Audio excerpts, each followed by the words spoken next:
दोस्तों, आज के पार्ट में मैं बात करने वाला हूँ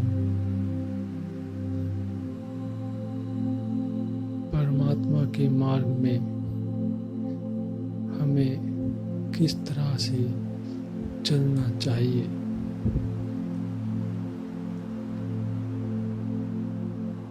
दोस्तों, अगर आप हमारे चैनल पे नए हो तो चैनल को सब्सक्राइब कर लो। परमात्मा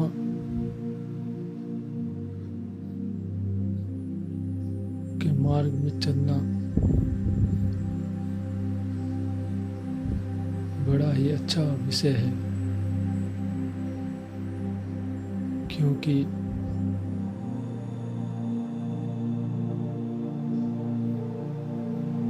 मनुष्य जाति का कल्याण भी इसी मार्ग में छुपा हुआ है। दोस्तों, यह परमात्मा का मार्ग है और इस मार्ग में मनुष्य जाति को किस प्रकार से आगे बढ़ना है, यह बहुत अच्छा विषय है। दोस्तों, आज मैं बात करने वाला हूँ कि परमात्मा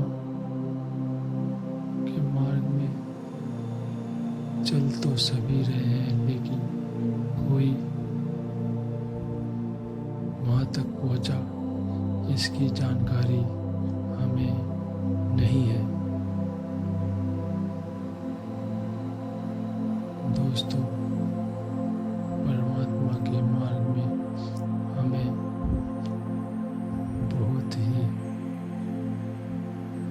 हल्का होकर चलना होगा। जिस प्रकार से ज़्यादा सामान लाद कर हम कहीं सैर सपाटे पे नहीं जा सकते, इस प्रकार से परमात्मा के मार्ग में हम ज़्यादा कर्मों का बोझ लाद कर नहीं आगे बढ़ सकते हैं। दोस्तों, परमात्मा के मार्ग में हमें बहुत ही हल्का होकर इस मार्ग पर हमें आगे की ओर चलना चाहिए। हर प्रकार के चिंताओं से मुक्त होकर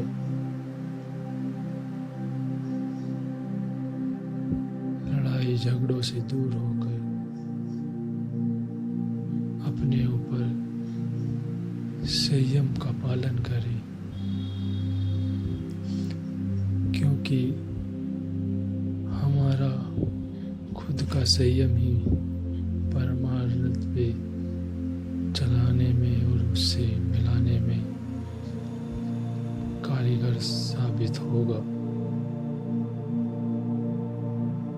एक परमात्मा के मार्ग में संयम बहुत जरूरी है। किसी से लड़ाई झगड़ा, राग द्वेष सबको एक साइड में रखकर स्वयं को हल्का होकर परमात्मा के उस प्यारे मार्ग पर चले,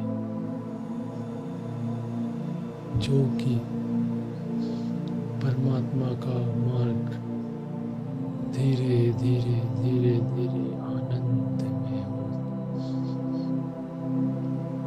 जाएगा।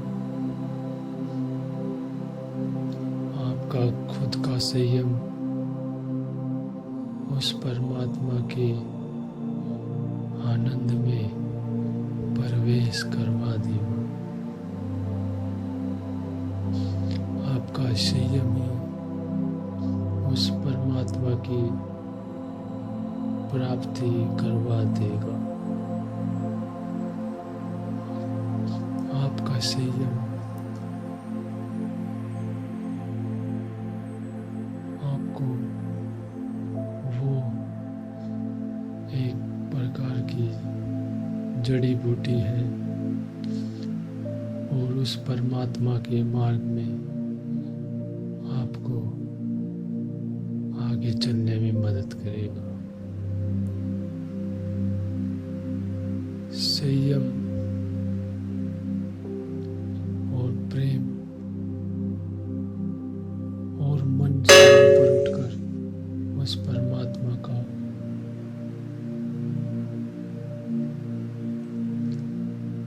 ध्यान धरते हुए उस परमात्मा की ओर अग्रसर होते हुए उस आनंद में प्रवेश हो जाओ। दोस्तों, संयम का परमात्मा से अद्भुत रिश्ता रहा है, क्योंकि संयम हमें स्थिर करता है और स्थिरता में परमात्मा और मनुष्य का मिलन हो जाता है, क्योंकि परमात्मा शुरुआत से और आखिर तक एकदम शांत है। इसी प्रकार से मनुष्य का मन के कारण यह मनुष्य भटक रहा है। इसलिए मनुष्य को एक संयम की जरूरत है और उस संयम के बाद वह परमात्मा में प्रवेश हो जाता है। वह परमात्मा सत्ता विराट है, विराट है, विराट है। उस परमात्मा सत्ता में धीरे धीरे धीरे धीरे प्रवेश करा देगा। सारे जग की